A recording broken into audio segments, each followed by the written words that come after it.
అభ్యర్థి మాది రాజ్యం ఉప ముఖ్యమంత్రి వర్యులు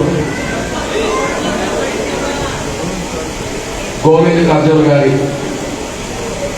గెలుపు కోసం జరుగుతున్న ఈ ప్రచారంలో భాగంగా జరుగుతున్న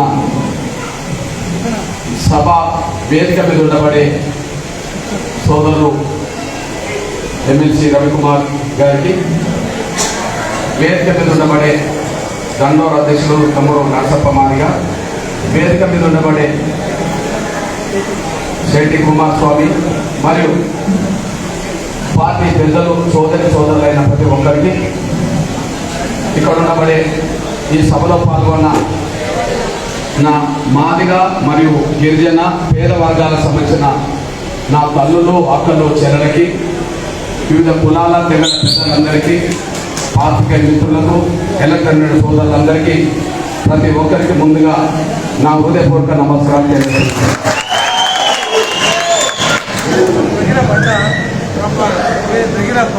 సోదరులారా, ఈ చిత్రదుర్గ ఎస్సీ పార్లమెంటు నియోజకవర్గ బీజేపీ అభ్యర్థిగా మన మాదిగలకు కర్ణాటక రాజ్యంలో పెద్ద దిక్కుగా ఉండి ఉప ముఖ్యమంత్రి స్థాయిలో పనిచేసి జాతికి సేవ చేసిన మన గోవింద్ కారజోల్ గారి గెలుపు కోసం నా వంతు ప్రయత్నం చేయడంలో భాగంగా నేను మీ దగ్గరకు వచ్చాను. దయచేసి ఈ నెల 26న జరగబో ఎన్నికల్లో కమలం గుట్టు భూమి మీద ఓటేసి అఖండ మెజారిటీతో గోవింద్ కారజోల్ గారిని గెలిపించాలని నేను సవినయంగా విజ్ఞప్తిస్తున్నాను. నేను కులానికి ఒక మాదిగ బిడ్డని, కానీ నేనేమి బీజేపీ నాయకుడిని కాదు. నేను కులానికి నేను మాదిగ బిడ్డని, కానీ నేను బీజేపీ నాయకుడిని కాదు. కేవలం మాదిగ బిడ్డను కాబట్టి మాత్రమే ఇక్కడికి రాలేదు. మాదిగ బిడ్డగా వచ్చాను. అదే సమయంలో గౌరవ నరేంద్ర మోడీ గారిని గెలిపించడం కోసం కూడా ఇక్కడ కాంగ్రెస్ అభ్యర్థిగా కూడా ఒక మాదిగ బిడ్డగా ఉన్నా కూడా కాంగ్రెస్ అభ్యర్థి ఇక్కడ గెలిస్తే మన వర్గీకరణ వ్యతిరేకి మాదిగల వ్యతిరేకైనా మల్లికార్జున ఖర్గే గెలిపించినట్టు అవుతుంది. కానీ ఇక్కడ మన గోవింద్ కారజోల్ గారిని గెలిపిస్తే మన మాదిగ జాతిని గెలిపించినట్టు అవుతుంది. ఈ విషయాన్ని గమనించాల్సిన విషయం దశనే. దళితుల కోసం కేటాయించిన రిజర్వేషన్లో మాదిగలకు అన్యాయం జరిగిందని చెప్పి రిజర్వేషన్ల వర్గీకరణ కోసం పోరాటం 2.5 దశాబ్దాలుగా ఇక్కడ చేస్తుంటే దీనికి అడ్డు తగిలింది ఎవరో మనకు తెలుసు. దీన్ని అడ్డుకునే ప్రయత్నం చేసింది ఎవరో మనకు తెలుసు. దీన్ని అడ్డు తగిలింది, అడ్డుకునే ప్రయత్నం చేసింది మల్లికార్జున ఖర్గే అని తెలుసుకొని నేను మర్చిపోతాను తగిన కోరుతున్నాను. మన వర్గీకరణకు అడ్డు తగిలింది, మన వర్గీకరణను అడ్డుకునే ప్రయత్నం చేస్తున్నది మల్లికార్జున ఖర్గే అనే విషయం మనం మర్చిపోతాం తగిన కోరుతున్నాను. కానీ మన వర్గీకరణ చేయడానికి రంగం సిద్ధం చేస్తున్నది, మన ఎస్సీ వర్గీకరణ చేయబోయేది గౌరవ నరేంద్ర మోడీ గారు అనే విషయం మర్చిపోతాం తగిన కోరుతున్నాను. ఒక రోమం వర్గీకరణ చేయడానికి ముందుకొచ్చింది నరేంద్ర మోడీ గారు, ఒక రోమం వర్గీకరణ అడ్డుకునేది మల్లికార్జున ఖర్గే గారు. ఇక్కడ కాంగ్రెస్ అభ్యర్థి గెలిస్తే మల్లికార్జున ఖర్గే గెలిపించినట్టు అవుతుంది.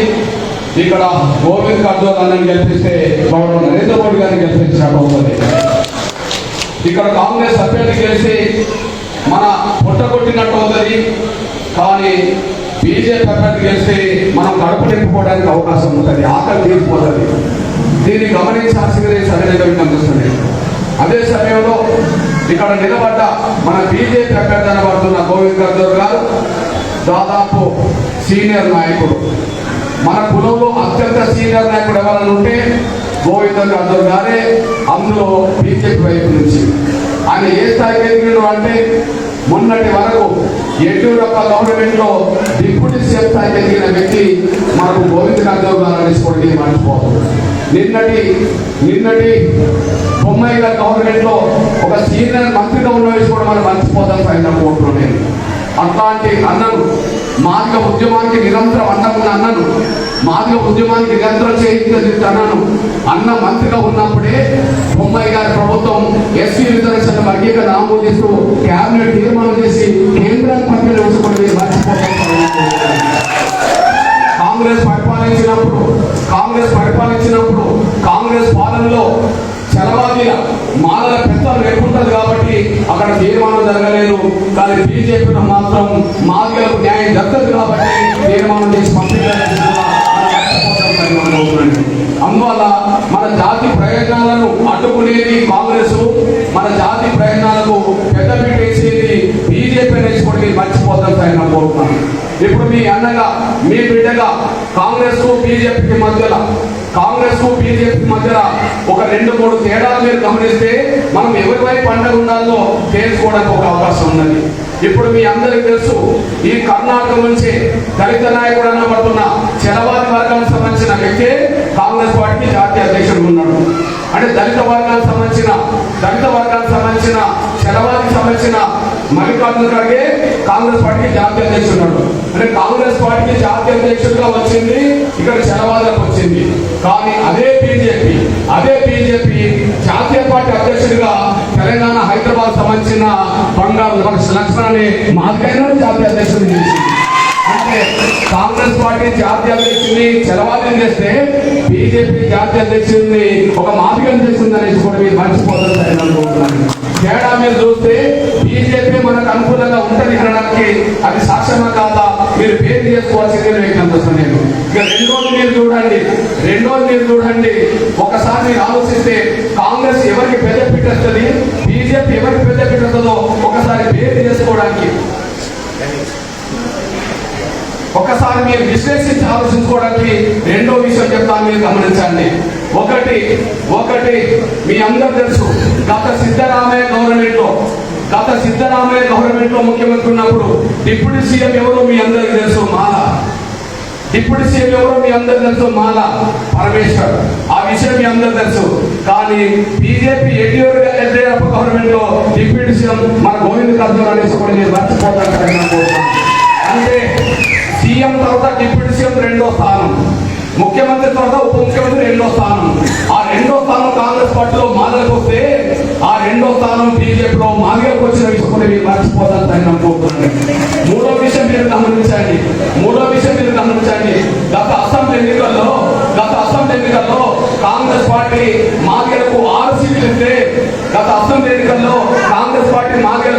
ఇస్తే బీజేపీ 12 సీట్లు ఇచ్చిన విషయం కూడా మీరు మర్చిపోతారని అనుకుంటున్నాను.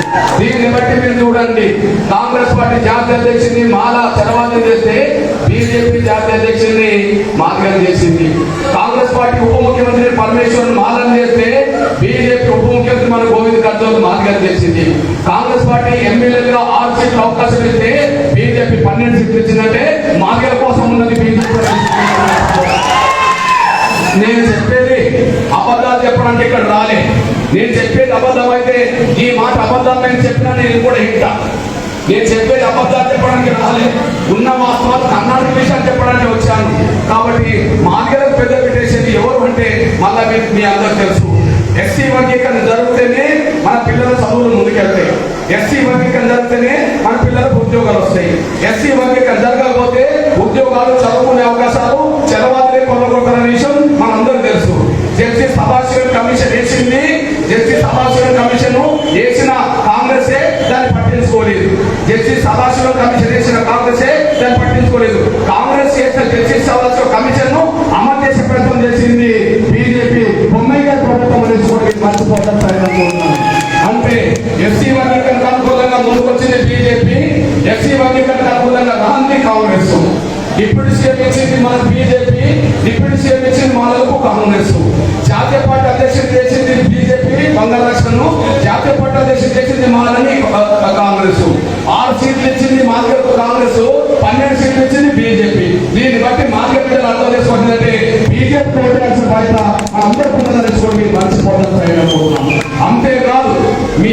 బిడ్డగా చెప్తున్నాను నేను. ఆంధ్రప్రదేశ్లో 94 నుంచి దండోర ఉద్యమం మొదలైంది. ఆ పక్క కర్ణాటకలో దండోర ఉద్యమం మొదలైంది. ఆంధ్రప్రదేశ్లో ఎస్సీ వర్గీకరణ సాధించాము. ఆంధ్రప్రదేశ్లో ఎస్సీ వర్గీకరణ సాధించాము. తెలుగుదేశం ప్రభుత్వం హయాంలో, గౌరవ చంద్రబాబు నాయుడు గారు ముఖ్యమంత్రి ఉన్న కాలంలో, వాజ్పేయి గారు పొత్తులో ఉన్న కాలంలో, టీడీపీ బీజేపీ పొత్తులో ఉన్న కాలంలోనే అక్కడ ఎస్సీ వర్గీకరణ అమలు జరిగింది. టీడీపీ బీజేపీ పొత్తున్న కాలంలోనే, టీడీపీ చంద్రబాబు నాయుడు గారు ఆంధ్రప్రదేశ్ ముఖ్యమంత్రి, అక్కడ వాజ్పేయి గారు ప్రధానమంత్రి ఉన్న కాలంలోనే మన ఎస్సీ వర్గీకరణ అమలు జరిగింది. ఎస్సీ వర్గీకరణ అమలు జరిగిన కాలంలోనే 25,000 ఉద్యోగాలు అక్కడ మన మాదిగ బిడ్డలకు వచ్చినాయి. చదువుకునే అవకాశాలు పెరిగినాయి. కానీ ఎస్సీ వర్గీకరణ రద్దయిపోయింది. ఎప్పుడు రద్దయిపోయింది? 2004లో 2004లో రద్దయిపోయింది. అప్పుడు 2004లో మన ఆంధ్రప్రదేశ్ లో అధికారంకి వచ్చింది కాంగ్రెస్. కేంద్రంలో కాంగ్రెస్ అధికారంకి వచ్చింది. అంటే వాజ్పేయి గారు ప్రధానమంత్రి ఉన్నప్పుడు వర్గీకరణ జరిగింది.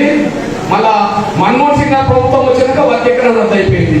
ఈ విషయం మీరు గమనించాల్సిందిగా విజ్ఞప్తిస్తాను నేను. ఎప్పుడు అమలు జరిగింది? వాజ్పేయి గవర్నమెంట్ ఉన్నప్పుడు అమలు జరిగింది. ఎప్పుడు రద్దయింది? మన్మోహన్ సింగ్ గారు ప్రభుత్వం వచ్చినాక వర్గీకరణ రద్దయింది. రద్దు చేయడానికి సుప్రీంకోర్టును ఆసరా చేసుకున్నారు. ఆ సుప్రీంకోర్టులో వర్గీకరణ రద్దు చేయడానికి కోట్ల రూపాయలు ఖర్చు పెట్టిండ్రు. ఆ కోట్ల రూపాయలు ఖర్చు పెట్టి వర్గీకరణ రద్దు చేయించడంలో ఆంధ్రప్రదేశ్ లో ఉండబడే మానవ సపోర్ట్ గా, ఆంధ్రప్రదేశ్ లో తెలంగాణలో ఉండబడే మానవ సపోర్ట్ గా ఇక్కడ మల్లికార్జున ఖార్గే గారు కూడా కోట్ల రూపాయలు కూడగట్టి వర్గీకరణ వ్యతిరేక లాయర్లను పెట్టించి మన వర్గీకరణ రద్దు చేసి మన నోటి కాడు కూడు తీసేసింది. ఎవరన్నా ఉంటే మన నోటి కాడు కూడు తీసేసింది ఏంటంటే మల్లికార్జున ఖార్గే నేర్చుకోవడం మీరు మర్చిపోతాను సైతం పోతున్నాను. మల్లికార్జున ఖార్గే చేసిన కుట్ర వల్లనే ఆనాడు వర్గీకరణ రద్దు అయిపోయింది. మల్లికార్జున మానవ చేసిన సహకారం వల్లనే ఆనాడు వర్గీకరణ రద్దు చేసేటప్పుడు కూడా మీరు మర్చిపోదు. నిజంగా 2004లో కాంగ్రెస్ ప్రభుత్వంలో వర్గీకరణ జరగాలనుకుంటే వాళ్ళు వర్గీకరణ చేయవచ్చు. ఎందుకంటే 2004, 2014 మధ్యన కాంగ్రెస్ అధికారం ఉన్నది. అక్కడ 2004, 2014 మధ్యన కాంగ్రెస్ అధికారం ఉన్నది. మరి కాంగ్రెస్ అధికారం ఉన్నప్పుడు వర్గీకరణ ఎందుకు జరగాలి? కేంద్రమే చేయాలి కదా.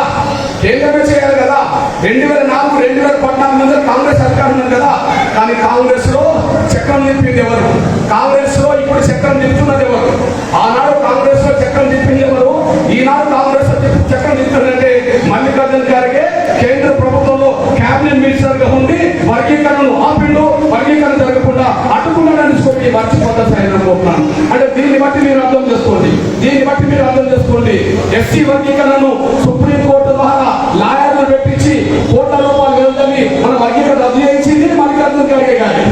అదే సమయంలో వర్గీకరణ జరగకుండా 2004, 2014 మధ్యలో మన్మోహన్ సింగ్ ప్రభుత్వంలో క్యాబినెట్ మినిస్టర్ గా ఉండి వర్గీకరణ చట్టం కాకుండా అడ్డుకున్నది మల్లికార్జున ఖార్గే గారు.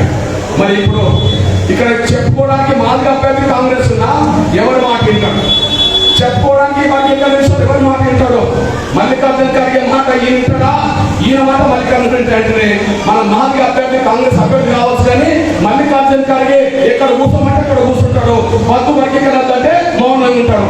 కానీ అదే నరేంద్ర మోడీ గారు, ఈ దేశానికి ప్రధానమంత్రి గౌరవ నరేంద్ర మోడీ గారు మన హైదరాబాద్ మీటింగ్ వచ్చి కృష్ణ ఎస్సీ వర్గీకరణ చేసే బాధ్యత నాదేంటి చెప్పిండా లేదా? హైదరాబాద్ మన మీటింగ్ వచ్చిందా లేదా? మన మీటింగ్ వేదిక మీద నిలబడడా లేదా?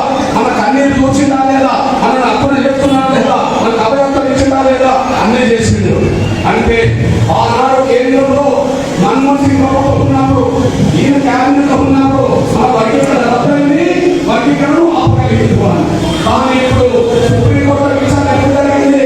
గౌరవ నరేంద్ర మోడీ గారి ప్రభుత్వం మన మీటింగ్ వచ్చినట్లనే అక్కడ వర్గీకరణ ప్రక్రియ సుప్రీంకోర్టు మొదలైంది.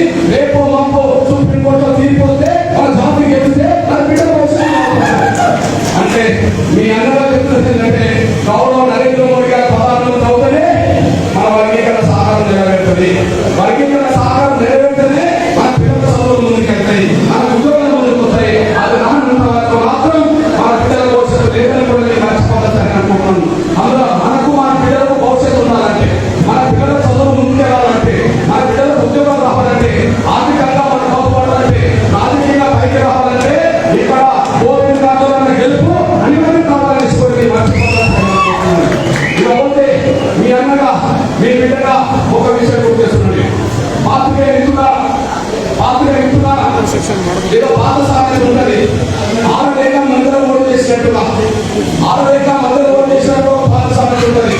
ఇవాళ 10 ఏళ్ళ గౌరవ నరేంద్ర మోడీ గారి ప్రభుత్వం మీద 10 ఏళ్ళ 2014-24 మధ్య 10 ఏళ్ళ గౌరవ నరేంద్ర మోడీ గారి ప్రభుత్వం మీద విమర్శలు పెట్టడానికి ఏ ఆధారం కనిపించలేదు ప్రతిపక్షానికి. మల్లికార్జున ఖర్గేకి ఏ ఆధారం కనిపించట్లేదు. అంటే నరేంద్ర మోడీ గారి ప్రభుత్వాన్ని విమర్శించడానికి లేదా ఆ నరేంద్ర మోడీ ప్రభుత్వంలో పొరపాట్లు ఉన్నాయని చెప్పడానికి ఎలాంటి ఆధారాలు కనిపించట్లేదు. ఆధారాలు కనిపించలేనప్పుడు నరేంద్ర మోడీ గారిని విమర్శ పెట్టడం వల్ల అర్థం లేకుండా పోతుంది. కాబట్టి ఆధారం లేవు కనుక నరేంద్ర మోడీ గారి మీద విమర్శించడానికి ఎలాంటి ఆధారాలు లేవు కనుక ఇప్పుడు ఏ పాట పాడిందంటే నరేంద్ర మోడీ గారి మీద ఒక దుష్ప్రచారం చేస్తున్నాడు. గౌరవ ప్రధానమంత్రి మీద ఒక దుష్ప్రచారం చేస్తున్నాడు. ఆ దుష్ప్రచారం ఏంటంటే గౌరవ నరేంద్ర మోడీ గారు మూడోసారి ప్రధానమంత్రి అవుతే ఈ రాజ్యాంగం పోతుంది, ఈ ప్రజాస్వామ్యం పోతుంది అని చెప్పి ఒక దుష్ప్రచారం చేస్తున్నాడు. ఈ రాజ్యాంగం పోతుంది, ప్రజాస్వామ్యం పోతుంది, రిజర్వేషన్ పోతుంది అని చెప్పి ఒక దుష్ప్రచారం చేస్తున్నాడు. ఈ దుష్ప్రచారానికి కేరళ పడ్డాస్ ఎవరు? నరేంద్ర మోడీ గారి మీద దుష్ప్రచారం చేయడానికి కేరళ పడ్డాస్ ఎవరు? ఈ మల్లికార్జున ఖర్గే, కాంగ్రెస్ పార్టీ జాతీయ అధ్యక్షుడు మల్లికార్జున ఖర్గే కేరళ పడ్డాస్ గా నిలబడ్డాడు. ఏమి దుష్ప్రచారము? రాజ్యాంగం మారుస్తారట, రిజర్వేషన్ పోతాయంట, ప్రజాస్వామ్యం పోతుందట. దీన్ని ఒక పదే మాట్లాడుతున్న విషయం మల్లికార్జున ఖర్గే నోటు నుండి వస్తున్నది. ఇగో మీ అన్నగా చెప్తున్నా, మీ బిడ్డగా చెప్తున్నా, నరేంద్ర మోడీ గారి వయసు 74 సంవత్సరాలు అనుకుంటే 82 సంవత్సరాల వయసు మల్లికార్జున ఖర్గే. 82 సంవత్సరాల వయసు 1942లో మల్లికార్జున ఖర్గే పుట్టాడు. 1950లో గౌరవ ప్రధానమంత్రి నరేంద్ర మోడీ పుట్టాడు. అంటే గౌరవ నరేంద్ర మోడీ గారి కంటే పెద్ద వయసు మల్లికార్జున ఖర్గే గారు. చిన్నవాడు దేశాన్ని పరిపాలిస్తుంటే ఆశీర్వదించాల్సింది పెద్దల్ని, మంచి పనులు చేస్తుంటే అభినందించాల్సింది మల్లికార్జున ఖర్గే గారు. కానీ వయసు రీత్యా చిన్నవాడైనా పెద్ద మనసు చేసుకున్న వ్యక్తి ఎవరైనా ఉంటే, పేదల పక్షాలు నిలబడే వ్యక్తి ఎవరైనా ఉంటే గౌరవ నరేంద్ర మోడీ గారిని స్పష్టంగా అవుతుంది. రాజ్యాంగానికి ప్రమాదం రాలే, రాజ్యాంగ స్ఫూర్తి మరింత శక్తివంతం అవుతుంది. మీ అన్నగా చెప్తున్నా, గౌరవ నరేంద్ర మోడీ గారి 10 ఏళ్ల పాలనలో రాజ్యాంగం ఎక్కడ బలహీనపడలే, రాజ్యాంగ స్ఫూర్తి ఎక్కడ బలహీనపడలే, రిజర్వేషన్ ఎక్కడ ఎత్తేసే ప్రయత్నం జరగలే. కానీ రాజ్యాంగాన్ని పరిరక్షించే కాడ, రాజ్యాంగ స్ఫూర్తిని మరింత పెంచే కాడ, రిజర్వేషన్ మరింత పెంచే కాడ గౌరవ నరేంద్ర మోడీ గారి ప్రభుత్వమే ముందు వరుసలో ఉన్నదని మర్చిపోదు. అది వాస్తవం కాదా? మీరు పేరు చేసుకోండి. వయసు పెరిగింది, ఎవరికి 80 సంవత్సరాలు దాటింది వయసు, అనుభవం కూడా పెరిగింది, కానీ అబద్ధాలు మాట్లాడుతున్నాడు. ఇది రాయాల్సిందే విజ్ఞానిస్తుంది. మల్లికార్జున ఖర్గే వయసు పెరిగింది, 80 సంవత్సరాలు దాటింది, అనుభవం కూడా పెరిగింది, ఒక 40-50 ఏళ్ల రాజకీయ జీవితం అనుభవం కూడా ఉన్నది. కానీ ఇంత వయసు పెరిగినోడు, ఇంత అనుభవంలోడు వాస్తవాలు చూడకుండా కళ్ళు మూసుకొని అబద్ధాలు ప్రచారం చేస్తున్నాడు గౌరవ నరేంద్ర మోడీ గారి మీద. అబద్ధాలు ప్రచారం చేస్తున్నానికి ఒక సాక్ష్యం చెప్తున్నాను, గమనించాల్సిన విజ్ఞానిస్తుంది. ఇప్పుడు గౌరవ నరేంద్ర మోడీ గారు 3వ అధికారం వస్తే రాజ్యాంగం లేకుండా పోతుంది అంట. రాజ్యాంగం లేకుండా పోతే కదా ప్రజాస్వామ్యం లేకుండా పోయేది. రాజ్యాంగం లేకుండా పోతే ప్రజాస్వామ్యం లేకుండా పోతుంది. మరి గౌరవ నరేంద్ర మోడీ గారి 10 ఏళ్ల పాలనలో రాజ్యాంగం ఎక్కడ బలహీనపడలే, ప్రజాస్వామ్యం ఎక్కడ లేకుండా పోలే. కానీ ఇందిరాగాంధీ పరిపాలించినప్పుడు మాత్రమే రాజ్యాంగం లేకుండా పోయింది. కొంతకాలం రాజ్యాంగ స్ఫూర్తి దెబ్బతీసి ప్రజాస్వామ్యం లేకుండా చేసి ఎమర్జెన్సీ పెట్టి ప్రజాస్వామ్యం లేకుండా చేసింది కాంగ్రెస్ అనేది మర్చిపోదు. ఎమర్జెన్సీ వల్ల ప్రజలకు నష్టం జరిగింది, ఎమర్జెన్సీ వల్ల ప్రజలకు హక్కు లేకుండా పోయింది, పౌర హక్కు లేకుండా పోయింది, ప్రాథమిక హక్కు లేకుండా పోయింది. ఏ కాలంలో పోయినాయి? ఇప్పుడు మాట్లాడే స్వేచ్ఛ ఉన్నది. గౌరవ నరేంద్ర మోడీ గారిని విమర్శించే స్వేచ్ఛ కూడా ఉన్నది కదా. కానీ ఆనాడు ఇందిరాగాంధీని విమర్శించే జైలుబట్టింది కదా. మాట్లాడే స్వేచ్ఛ ఎవరు కాలు రాసినట్టు? ఇప్పుడు నరేంద్ర మోడీ గారిని విమర్శలు పెడుతున్నారు కదా. విమర్శలు పెట్టిన వాళ్ళు అందరూ అరెస్ట్ అవుతున్నారు కదా. ఇప్పుడు ఏమన్నా ఎమర్జెన్సీ ఉందా? ఎమర్జెన్సీ లేదు కదా. మరి ఇందిరాగాంధీని విమర్శలు పెడితే అరెస్ట్ చేసిన కాలం లేదు కదా. అరెస్ట్ చేసిన కాలం ఏంటి? ఎమర్జెన్సీ కాలం కదా. మరి ఎమర్జెన్సీ తీసుకొచ్చి దేశాన్ని చీకట్లో నెట్టేసింది ఎవరు? ప్రజాస్వామ్యాన్ని ప్రభావం తీసుకొచ్చింది ఎవరు? దేశాన్ని చీకట్లో నెట్టేసి ప్రజాస్వామ్యాన్ని లేకుండా చేసింది కాంగ్రెస్. ఏదో దుర్వింద నీతి మీరు చెప్తున్నారు. వాళ్ళ కింద చీకటి పెట్టుకొని ఇంకోటి కింద చీకటి పెట్టే ప్రయత్నం చేస్తున్నది. ప్రజాస్వామ్యాన్ని లేకుండా చేసింది, రాజ్యాంగ స్ఫూర్తిని దెబ్బతీసింది, రాజ్యాంగాన్ని లేకుండా చేసింది, రాజ్యాంగం లేకుండా పరిపాలించింది ఇందిరాగాంధీ మాత్రమే. కానీ నరేంద్ర మోడీ గారు ప్రజాస్వామ్యం ఎక్కడ ప్రమాదం పడలే, కానీ భయం కొంతమందికి ఏర్పడింది. భయం 2 వర్గాలకు ఏర్పడింది. భారతదేశాన్ని విచ్ఛిన్నం చేయాలనుకున్న పాకిస్తాన్ పంపే ఉగ్రవాదులకు భయం ఏర్పడుతున్నది. అట్లనే ఈ దేశాన్ని దోచుకొని తినాలనుకుంటున్న అవినీతి పనులకు నిద్రపట్టకుండా పోతున్నది. నరేంద్ర మోడీ గారి పాలనలో ఇద్దరే భయపడుతుండ్రు, 2 శక్తులే భయపడుతుండ్రు. అవినీతి పాల్పడే వాళ్ళు జైల్లో ఉండాల్సి వస్తుంది. దేశాన్ని విచ్ఛిన్నం చేయాలనుకున్న వాళ్ళు పాకిస్తాన్ భారతంలో ఉండి కూడా భయంలో బతకాల్సి వస్తుంది. అంటే ప్రజలకు ఇబ్బంది లేదు, అవినీతి పనులకు ఇబ్బంది మారింది. నరేంద్ర మోడీ గారి పాలనలో ప్రజలకు ఇబ్బంది లేదు, ఉగ్రవాదులకు ఇబ్బంది మారింది. రోగ చికిత్సలు చేసే ప్రయత్నాలు ఆగిపోవడానికి ఆదేశిందనేసి కూడా మీరు మర్చిపోతారు అనుకుంటున్నాను. ఇంకొక విషయం మీరు గమనించండి, రాజ్యాంగ స్ఫూర్తి అంటే ఏంటి? రిజర్వేషన్. మరి అంబేద్కర్ రాసిన రాజ్యాంగం దేశం మొత్తం వర్తించాలి కదా, అంబేద్కర్ రాసిన రాజ్యాంగం దేశం మొత్తం వర్తించాలి కదా. మరి నరేంద్ర మోడీ గారు 3వ అధికారంలో వస్తే రిజర్వేషన్ ఎక్కడా అంటారు కదా. కేవలం కాదు, దేని కాదు రిజర్వేషన్ అమలు చేసేది నరేంద్ర మోడీ గారు మాత్రమే. ఉదాహరణకు మీ అందరికీ చెప్తున్నా, గమనించండి. ఆర్టికల్ 370 ఉండడం వల్ల ఎప్పుడు జమ్మూ కాశ్మీర్ లో ఎస్సీ ఎస్టీలకు రిజర్వేషన్ అమలు జరగాలి, ఎప్పుడు ఎస్సీ ఎస్టీలకు రిజర్వేషన్ అమలు జరగాలి. అంబేద్కర్ రాష్ట్ర రాజ్యాంగంలో ఎస్సీ ఎస్టీలకు దేశవ్యాప్తంగా అమలు జరగాలి రిజర్వేషన్లు, కానీ జమ్మూ కాశ్మీర్ అమలు జరగాలి. అమలు జరగకపోవడం కారణం ఏంటి? 370 ఆర్టికల్ ఉండడం వల్ల ఆ రిజర్వేషన్ అమలు జరగాలి. కానీ ఎప్పుడైతే రాజ్యాంగంలో ఉండబడే ఆర్టికల్ 370 ఎప్పుడైతే నరేంద్ర మోడీ ప్రభుత్వం రద్దు చేసిందో, ఇప్పుడు జమ్మూ కాశ్మీర్ లో ఎస్సీ ఎస్టీలకు రిజర్వేషన్ అమలు చేసే ప్రయత్నం ముందుకు వచ్చేసింది. అంటే లేని కాడ రిజర్వేషన్ అమలు చేసేదే కానీ రద్దు చేసింది ఎక్కడ కనిపించడానికి కూడా మర్చిపోదాల్సి అనుకుంటున్నాను. లేని కాడ జమ్మూ కాశ్మీర్ లో రిజర్వేషన్ లేవు, కానీ ఆర్టికల్ 370 రద్దు చేయడం వల్ల ఆ రిజర్వేషన్ అమలు జరిగే ప్రయత్నం జరుగుతుంది. అంటే లేని కాడ ఆయన అమలు చేస్తున్నాడు కానీ ఉన్నది రద్దు చేసే ఎక్కడ కనిపించడం కూడా మీరు మర్చిపోదు. అంతేకాదు, నా ముందటున్నది నా అక్క చెల్లెళ్ళు ఉన్నారు.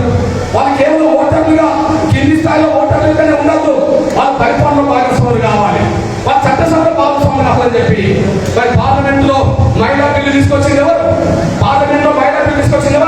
అంబేద్కర్ కాలంలో కూడా కాంగ్రెస్ పార్టీ మెజార్టీ ఉన్నది, సంపూర్ణ మెజార్టీ ఉన్నది. ఇప్పుడు గౌరవ నరేంద్ర మోడీ గారి ప్రభుత్వానికంటే నెహ్రూ ప్రభుత్వానికి మెజార్టీ ఎక్కువ ఉన్నది. ఆ మెజార్టీ ఎక్కువ ఉన్నప్పుడే మహిళా బిల్లు ప్రవేశపెట్టింది అంబేద్కర్. మరి మహిళా బిల్లు ప్రవేశపెట్టినప్పుడు ప్రతిపక్షాలు బలంగా లేవు కదా, అధికార పక్షం ఉన్నది కదా. మరి మహిళా బిల్లు ఎవరు ఓడించినప్పుడు? మహిళా బిల్లును ఓడించింది కాంగ్రెస్ వాళ్ళే ఓడించింది అనేసి కూడా మీరు మర్చిపోదు. కాంగ్రెస్ వాళ్ళే మహిళా బిల్లును ఓడించారు. ఇందిరాగాంధీ పరిపాలించినప్పుడు మహిళా బిల్లు రాలే, సోనియా గాంధీ యూపీఏ చైర్పర్సన్ అన్నప్పుడు మహిళా బిల్లు రాలే. కానీ గౌరవ నరేంద్ర మోడీ గారు మాత్రం మహిళా బిల్లు తీసుకొచ్చి ప్రయత్నం చేశారు. ఇప్పుడు చెప్పండి, వాళ్ళ కాలంలో మహిళలకు రిజర్వేషన్ లేవు, మరి నరేంద్ర మోడీ గారి కాలంలో రిజర్వేషన్ చట్టసభ తీసుకొచ్చాడు. మరి ఏ రిజర్వేషన్ అమలు చేస్తాడుగా నరేంద్ర మోడీ గారు? ఏ రిజర్వేషన్ చేస్తాడు? ఎస్సీ ఎస్టీ రిజర్వేషన్ లేకపోతే ఎస్సీ ఎస్టీ జమ్మూ కాశ్మీర్ అమలు చేస్తున్నాడు. మహిళలకు చట్టసభ రిజర్వేషన్ లేకపోతే ఆ చట్టసభ రిజర్వేషన్ ఈయన తీసుకొచ్చాడు. అంతేకాదు, ఈ దేశాన్ని పరిపాలించే వాళ్ళు అందరూ ఉన్నత వర్గాలే, పార్టీలు ఏమైనా సరే, కాంగ్రెస్ జనతా ఇంకోట కాదు, అందరి కులాల వాళ్ళే. ఉదాహరణకు నెహ్రూ మొదలుకొని మన్మోహన్ సింగ్ వరకు ఒక ఎస్సీ దేశానికి ప్రధానమంత్రి కాలే, ఒక ఎస్సీ కాలే, ఒక బీసీ కాలే. మరి అగ్ర కులాల పేదలకు రిజర్వేషన్ ఎవరిచ్చిండ్రు? అగ్ర కులాల పేదలకు ఈ దేశాన్ని పరిపాలించిన అగ్ర కులాల ప్రధానమంత్రులు ఇవ్వలే. నెహ్రూ మొదలుకొని మన్మోహన్ సింగ్ వరకు అగ్ర కులాల ప్రధానమంత్రి, కానీ అగ్ర కులాల ప్రధానమంత్రి అయినా కూడా అగ్ర కులాల పేదలకు రిజర్వేషన్ ఇచ్చే చేత లేదు. కానీ గౌరవ నరేంద్ర మోడీ గారు ఓబీసీ ప్రధానమంత్రి ఉండి ఇప్పుడు అగ్ర కులాల పేదలకు 10% రిజర్వేషన్ తీసుకొచ్చినారు. నరేంద్ర మోడీ గారు మరి నరేంద్ర మోడీ గారు తీసుకొచ్చిన చట్టం ఇప్పుడు అమలు జరుగుతుంది కదా. మరి ఆ రిజర్వేషన్ ఇచ్చింది కదా, అంటే లేని కాడ రిజర్వేషన్ ఇచ్చింది, కానీ ఉన్న ఎత్తే ఇక్కడ కనిపించలేదు కదా. దీని బట్టి ఏమన్నా అవుతుంది? అభూత కల్పనతో నరేంద్ర మోడీ గారి మీద మల్లికార్జున ఖర్గే ప్రచారం చేస్తున్నాడు అనే విషయం. అభూత కల్పనతో దుష్ప్రచారం చేయడమే తప్ప అందులో సత్యం న్యాయం లేదనేసి కూడా మీరు మర్చిపోవాలని పోతున్నాను. ఈ నేపథ్యంలో మీ అన్నగా చెప్తున్నాను, బీజేపీ అంటే ముస్లింలకు వ్యతిరేకమని, చాలా మంది మాట్లాడేటోళ్ళు ఉన్నారు. నేను అంటున్నా, బీసీల సోదరులారా, ఒక దేశ ప్రధానమంత్రి బీసీ, ఆ బీసీ ఎస్సీ ఎస్టీకే కాదు మైనార్టీలకు కూడా బీజేపీ న్యాయం చేసే చెప్తున్నది. ఉదాహరణకు మీ అన్నగా చెప్తున్నా, గౌరవ వాజ్పేయి గారు ప్రధానమంత్రి ఉన్నప్పుడు రాష్ట్రపతి చేసింది ఎవరు? రాష్ట్రపతి ఎవరు చేసిండ్రు? అబ్దుల్ కలాం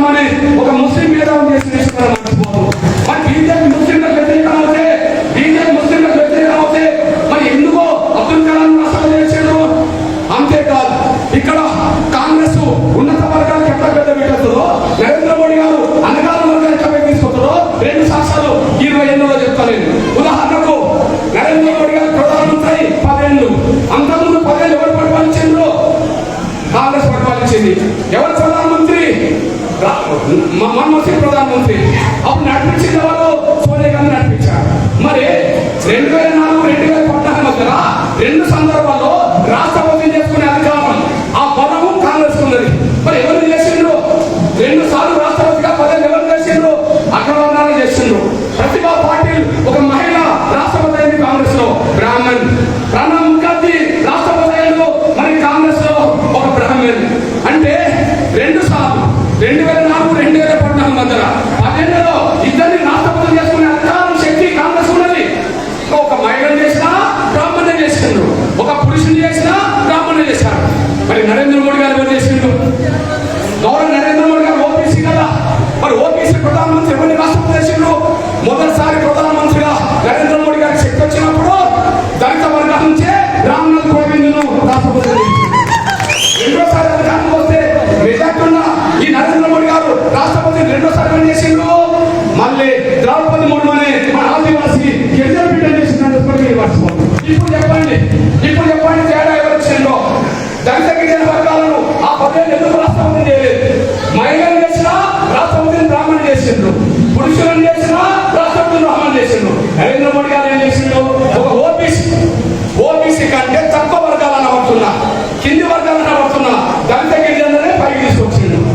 దేశంలో మొదటి స్థానం ఎవరిది? రాష్ట్రపతికి. ప్రథమ పౌరుడు ఎవరంటారు? రాష్ట్రపతి అంటారు. మరి ఒక బీసీ వర్గానికి సంబంధించిన ప్రధానమంత్రి ఉండి ప్రథమ పౌరులను చేసింది ఒక నరేంద్ర మోడీ గారు తప్ప ఎవరు చేయకుండా మర్చిపోతారు అనుకుంటున్నారు. ఈ నేపథ్యంలో మనం అర్థం చేసుకుంటే ఏ వైపు చూసినా కూడా, ఏ సమస్య చూసినా కూడా గౌరవ నరేంద్ర మోడీ గారు అనగాని వర్గాల పక్షపాతం తినడానికి ఇది సాక్ష్యం వేసుకుని మీరు మర్చిపోదు. ముస్లింల విషయంలో మళ్ళీ చెప్తున్నా, మహిళల కష్టాలు, ముస్లిం మహిళల కష్టాలు, బాధలు, ఇబ్బందులను పరిష్కరించే దిశగా త్రిపుల్ తలాక్ చట్టాన్ని రద్దు చేసి ముస్లిం మహిళల కన్నీరు చూసి ఎవరైనా ఉంటే నరేంద్ర మోడీ గారు తీసుకుని మీరు మర్చిపోతారు. ఒక రాష్ట్రపతిని ముస్లిం చేసిండ్రు, ముస్లిం మహిళల తలాక్ కష్టాలు తెచ్చిండు. ఎస్సీఎస్లో రిజర్వేషన్ జమ్మూ కాశ్మీర్ అమలు చేసే ప్రయత్నం చేస్తున్నాడు. అక్కడ పేదలకు రిజర్వేషన్ ఇచ్చిండు, మహిళలకు రిజర్వేషన్ ఇచ్చిండు. అంటే దేశ సంపద పేద వర్గాలకు అందేలా చేస్తున్నాడు. మీ అందరూ తెలుసు, మీ దగ్గర తెల్ల రేషన్ కార్డు ఉన్నది, మీ అందరూ తెల్ల రేషన్ కార్డు ఉన్నది. ఎప్పుడన్నా తెల్ల రేషన్ కార్డు నుంచి కోట బియ్యం, ఎప్పుడన్నా తెల్ల రేషన్ కార్డు నుంచి కోట బియ్యం పేదలకు ఉచితంగా ఎప్పుడు ఇచ్చిందా? పేదలకు ఎప్పుడు ఇచ్చిందా? రూపాయి పేదలకు ఉచితంగా ఎప్పుడు ఇచ్చిందా? తెల్ల రేషన్ కార్డు మీద బియ్యం, తెల్ల రేషన్ కార్డు మీద బియ్యం ఉచితంగా ఎప్పుడు ఇచ్చిందంటే ఎవరెవరే కానీ గత 5 ఏళ్లుగా గౌరవ నరేంద్ర మోడీ గారి ప్రభుత్వమే పేదలకు ఉచిత బియ్యం రైస్ కూడా మీరు మర్చిపోతారని అనుకుంటున్నాడు. ఇంకా రాబోయే 5 ఏళ్ళు కూడా పేదలకు ఉచితమైన బియ్యం ఇవ్వడానికి కేంద్రం నిర్ణయం తీసుకున్నట్టుగా స్పష్టంగా కనిపిస్తుంది. కూడా మీరు మర్చిపోతారని అనుకుంటున్నాం. దీన్ని బట్టి ఒకసారి ఆలోచించండి. నరేంద్ర మోడీ గారికి పేదల పక్షాన అంత అభిమానం ఎందుకు? ఏ ప్రభుత్వం ఇయ్యలేదు కదా ఉచితంగా రేషన్ బియ్యం? ఏ ప్రభుత్వం ఇయ్యలేదు ఉచితంగా రేషన్ బియ్యం? ఎందుకు నరేంద్ర మోడీ గారికి పేదలంటే అభిమానం? దానికి కారణం ఏంటంటే ఆయన పేదరికం అనుభవించినోడు. ఆయనకు పేదరికం తెలుసు, పేదల కష్టాలు తెలుసు, ఆయన పేదరికం తెలుసు.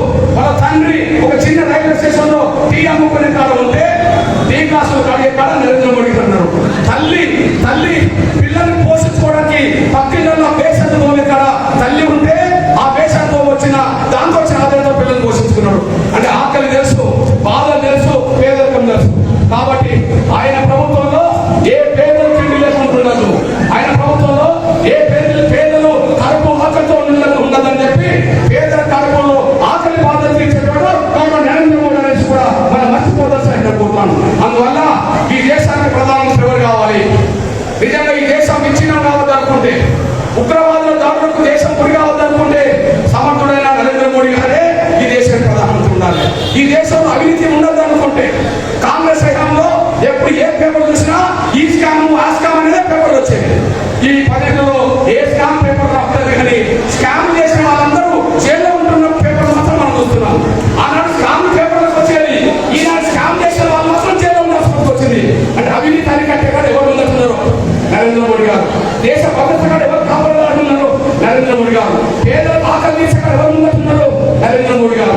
ఎస్సీ ఆదుకునే కాదు ఎవరు ఉంటున్నారు? నరేంద్ర మోడీ గారు. బీసీలకు ఆ న్యాయం చేసే ఎవరు ఉంటున్నారు? నరేంద్ర మోడీ గారు.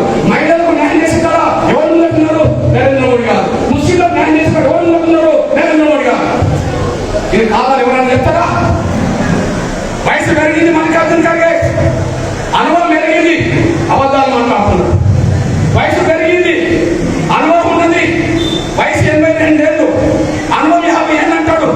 కానీ కళ్ళుండి న్యాయం వాస్తవంలో ఉండలేకపోయాడు. ఒక ఓబీసీ ప్రధానమంత్రి అవుతే, నీకంటే చిన్న వయసున్న వ్యక్తి ప్రధానమంత్రి అవుతే నువ్వు దక్షుడిగా ఉండి ఆయన గౌరవించడం నేర్చుకో. కానీ ఆయన మీద అబద్ధాలు మాట్లాడడం అనేది, అబద్ధ కల్పంతో ప్రచారం చేయడం అనేది దేశ ప్రజలు కూడా నమ్మని దేశం కూడా మల్లికార్జున ఖర్గే మర్చిపోదని కూడా నేను స్పష్టం చేస్తూ, ముందు మల్లికార్జున ఖర్గే మనకు వ్యతిరేకం కనుక, మల్లికార్జున ఖర్గే మనకు వ్యతిరేకం కనుక ఆయన నిలబెట్టినటువంటి మానవుడైనా కూడా మన వాడు కాదుకొని గౌరవ నరేంద్ర మోడీ నిలబెట్టిన మన గోవింద్ కాజులనే అఖండ మెంటతో గెలిపించాల్సిందిగా నేను సవినంగా వ్యక్తం చేస్తూ, ఆయన గెలిపిస్తేనే గౌరవ మల్లికార్జున ఖర్గేను వాళ్ళ అభ్యర్థిని ఓడిస్తేనే మనకు న్యాయం జరుగుతుంది. గోవింద్ కాజులు గెలిపిస్తేనే మనకు న్యాయం జరుగుతుంది. అందులో మీకు న్యాయం కావాలంటే, మన బిడ్డల చదువులు ముందుకెళ్లాలంటే, మన బిడ్డల ఉద్యోగాలంటే, రిజర్వేషన్ అమలు జరగాలంటే, రాజ్యాంగం ఉండాలంటే, ప్రజాస్వామ్యం ఉండాలంటే నరేంద్ర మోడీ గారు మూడోసారి ప్రధానమంత్రి కావాలి. మూడోసారి నరేంద్ర మోడీ గారు ప్రధానమంత్రి కావాలంటే గోవింద్ కాజోల్ ఇక్కడ అఖండ మెజార్టీతో గెలవాలి. కాబట్టి ఇక్కడ మాదిగలైనా, ఇక్కడ గిరిజనులైనా, దళితులైనా, ఎస్సీ ఎస్టీ బీసీలైనా ఎవరైనా సరే ఇక్కడ 26 తరగతి ఎన్నికల్లో, పార్లమెంటు ఎన్నికల్లో ఖచ్చితంగా కమలం పువ్వు గుర్తు మీద ఓటేసి అఖండ మెజార్టీతో గోవింద్ కాజోలను గెలిపించాలని నేను సవినంగా విజ్ఞప్తి. అన్నా, నువ్వు చెప్పిన దాంట్లో తప్పు లేదు, నువ్వు చెప్పిన దాంట్లో వాస్తవాలు ఉన్నాయి, నువ్వు చెప్పిన దాంట్లో తప్పు లేదు, వాస్తవాలు ఉన్నాయి. నీ మాట కట్టబడి గోవింద్ కాజోలను గెలుపు కోసం ఈ ప్రచారం చేస్తాము. ప్రతి ఇంటికి వెళ్ళి ఓటేస్తామన్న వాళ్ళు ఆత్మసాక్షిగా చేతులెత్తాల్సిందిగా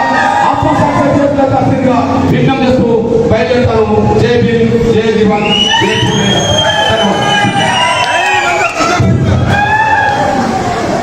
ಪರಸ್ಪರವಾಗಿ ಓಟನ್ನು ಮತಯಾಚನೆ ಮಾಡಿರ್ತಕ್ಕಂಥ ಗೋವಿಂದ ಕಾಜೋಲ್ ಈ ಕಾರ್ಯಕ್ರಮಕ್ಕೆ